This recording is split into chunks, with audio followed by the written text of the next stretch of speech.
I think that's absolutely right. And I think the other thing that I haven't mentioned is that by overgeneralizing that everything is just trauma, which, and maybe what some people mean by that is life is really hard and life can be really stressful, and which betcha it can.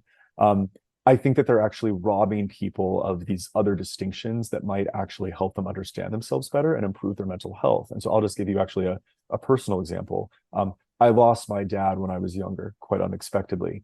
And looking back, even though I was 11 at the time, but looking back, it's like, yeah, some of that looks like what we might consider like a textbook trauma response, understandably.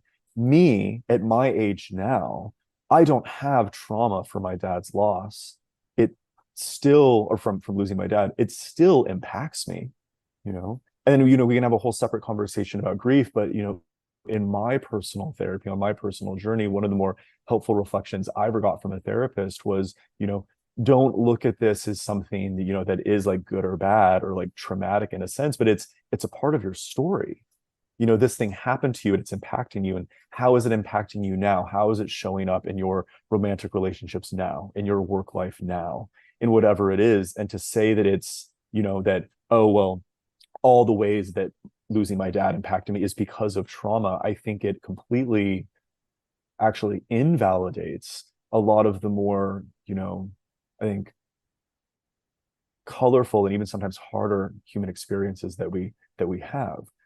Does that make sense? That it's kind of like, well, there's actually like so much more to learn about myself outside of this one concept, this one framework, this one buzzword.